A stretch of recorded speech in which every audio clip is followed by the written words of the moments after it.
So ayan na po yung viaduct niya, patungo na doon sa estasyon. Yung steel frame niya ay buo na.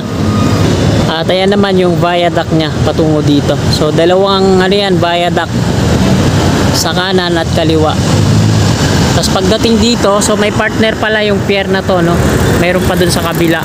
Pagdating lang dito, so solo na siya maging dun sa kabila.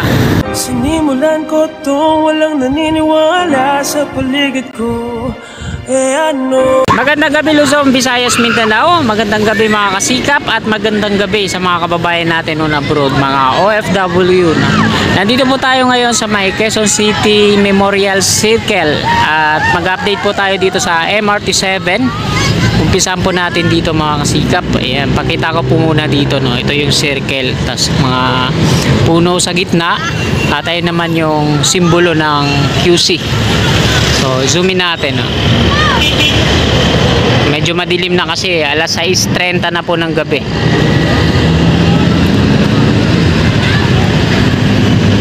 So una ko po muna ipakita sa inyo yung magiging istasyon po dito, no, sa Quezon City Memorial Circle Station. So ito po yun, no. At ayan na po yung progress nya. So hindi po tayo makalapit dyan, maliban na lang kung meron tayong drone. At napakalawak po ng lugar dito, no. Yan. Andito ngayon yung mga bata nagbabike at dito sila naglalaro, nagbabanding-banding kasama yung mga kaibigan nila, no. Patungo doon sa East Avenue, Kalayaan at West Avenue at City Hall ng Quezon City, pagkatungo doon. So dito naman sa ating likuran mga kasikap, ito naman yung dito sa kinalalagyan natin, ito yung tunnel, no, underground. At lalabas siya dyan sa unahan. Ito yung pag lumabas siya, ito na yung magiging itsura nyo. Yung rail track nya paakyat dyan, naka elevated na po siya, no.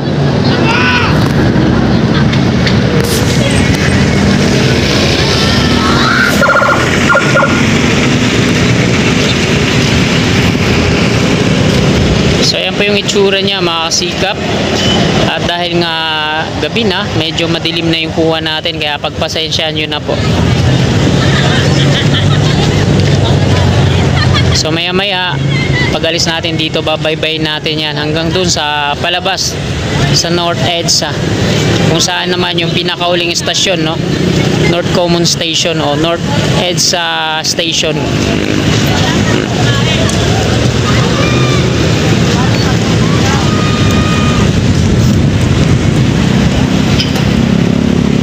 So ito mga kasikap yung tunnel dito, no, patungo doon sa Quezon Memorial Circle Station.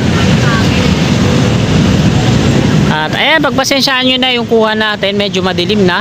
At aalis na po tayo dito, tutunguhin natin dito sa kaban ng North Avenue, palabas ng EDSA. So ano pa natin, tara let's go!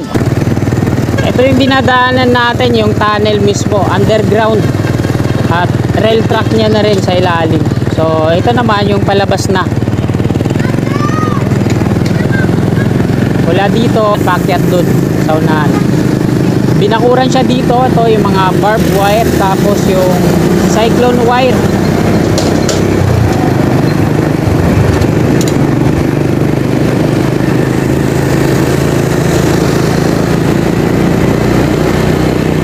At kahabaan na po ito ng North Avenue. Palabas po tayo ng EDSA. So ito na yung paakyat niya mismo.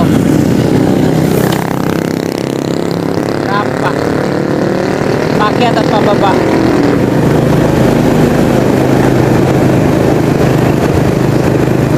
Tapos meron na siyang mga columns dito.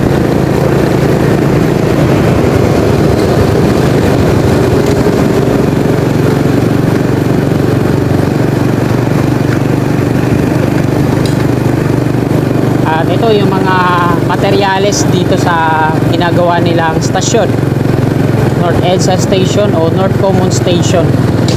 Ay, mga steel beam, tapos mga steel girder at iba pang mga gamit nila dyan para sa pagbuo ng stasyon.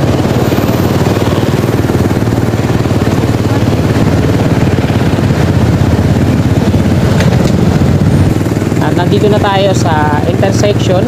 Pakaliwa, ayan yung Miriam Defensor Avenue.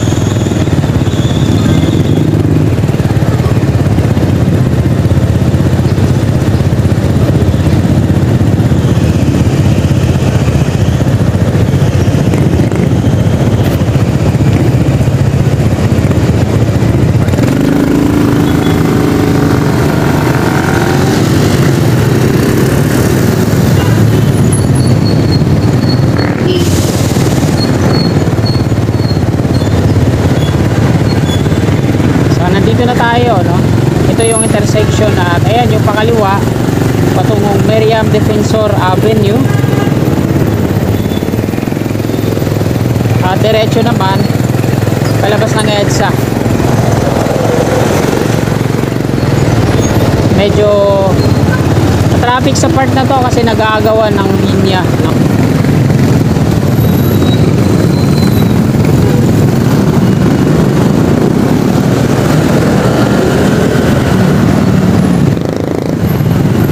Napakaganda pala dito pag gabi, no? Dito sa kaliwa natin.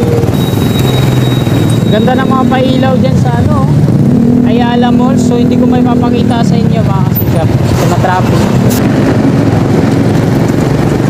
So wala dito mga kasikap, tanaw na natin yung North EDSA Station o North Common Station dito sa North EDSA.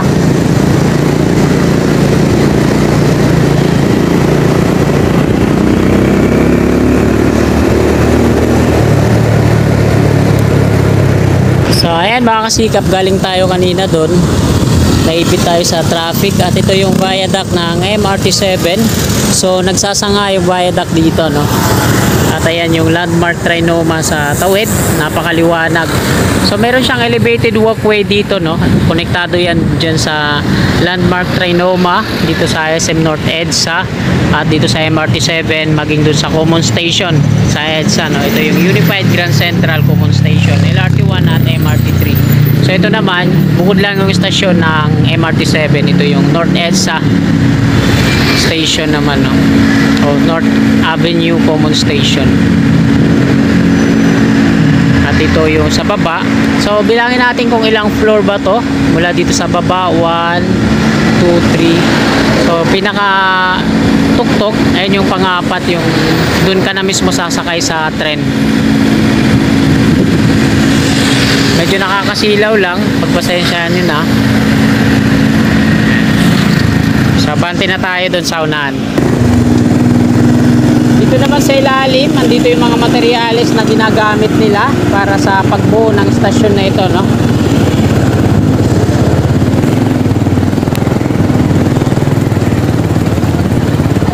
Ayan, napakataas ng mga columns po dito. At ito na yung SM North EDSA entrance para sa parking. Tapos meron din silang pedestrian po dito.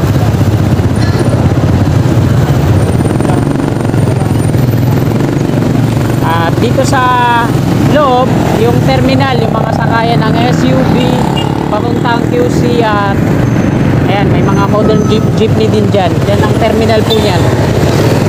Patungong Commonwealth, City Hall ng Quezon City at marami pang iba. Terminal po yan dyan sa ilalim.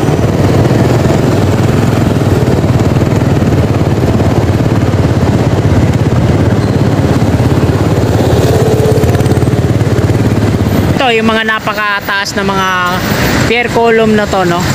At meron pang isa doon sa unahan. Ayun yung pinakadulo. Bale yung pinakadulo na yan, ayan na yung rebar na sasalo. Doon naman sa kabila, sa EDSA southbound. Kasi diretso doon patungo sa West Avenue, ayun naman po yung elevated turnback guideway po ng tren. Magpapalit ng ano po, ng linya. Yung mga patungo na sa San Jose del Monte, Bulacan, yung babalik. So doon ang turnback guideway niya sa West Avenue. Mapapansin natin dito sa kanan natin at sa kaliwa, merong mga ganito, no? Ito yung mga nakatakip na rebar, tinakpan nila ng lona na puti para hindi kalawangin, kapitan ng kalawang. At ito naman sa ating gawing likuran, So ayan na po yung viaduct niya, patungo na doon sa estasyon. So ayan yung estasyon, nabubuo na yung roof niyo, steel frame niya ay buo na ng estasyon.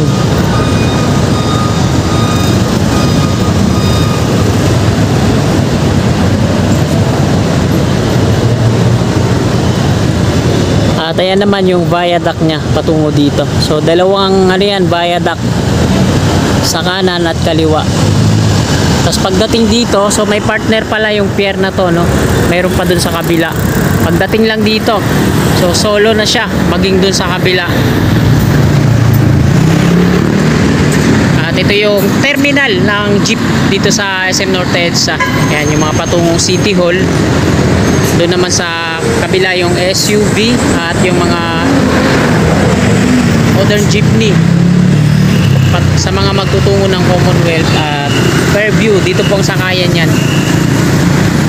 Kaya sa mga nagtatanong, yung mga kasikap natin na nagtatanong sa akin kung saan yung patungong Commonwealth, pag nag-MRT po kayo, bababa kayo dito sa North Avenue.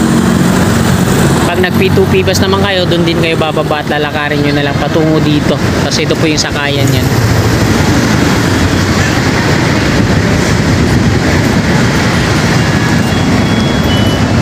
So ayan mga kasikap, bale doon na tayo mag-end ng ating video. Titingnan pa natin tong Unified Grand Central Common Station, yung viaduct niya patungo dun sa harapan ng SM Annex. So tara, let's go. So ayan naman sa kabila yung Unified Grand Central Common Station. So ito yung rebar cage na pinakadulo dito na sasalo dun naman sa kabila. So mataas yan, no? Bali yung dun sa kabila sa EDSA, dalawa. O gagawa pa ata sila dyan ng napakataas din na isang pier column. At ito na yung sa viaduct ng Unified Grand Central Common Station. Tapos mayroon pang isang steel box girder na nandito. So matagal na po itong nakatenga dito at hindi pa na-install dun sa dulo.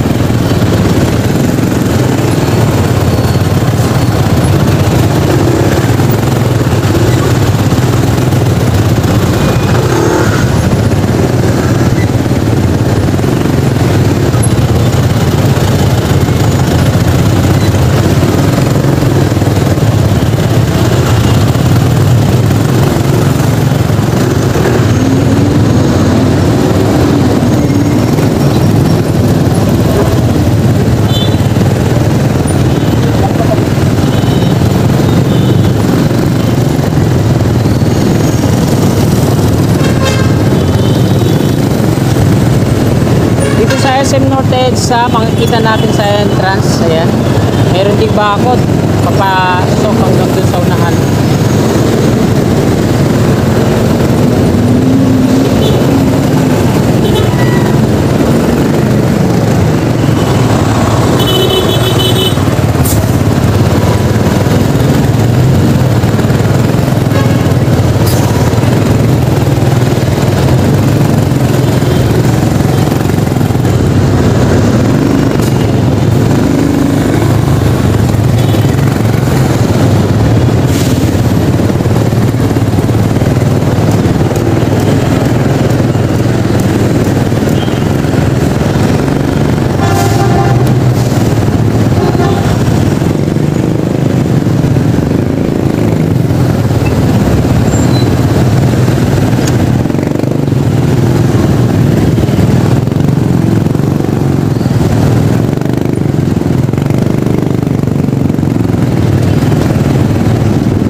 Kakaroon na rin sila dito mga kasikap ng pagbabakod dahil sa gilid.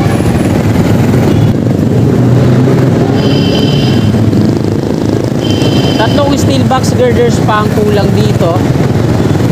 At isa nga yung nandoon nakatenga sa harapan ng SM. So dito po yun, bali dalawa na lang yung kulang.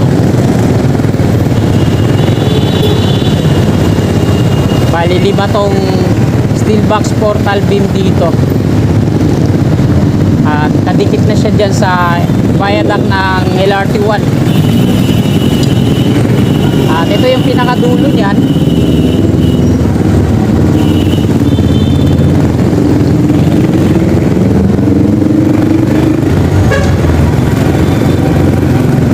na yung dulo ng SM Annex.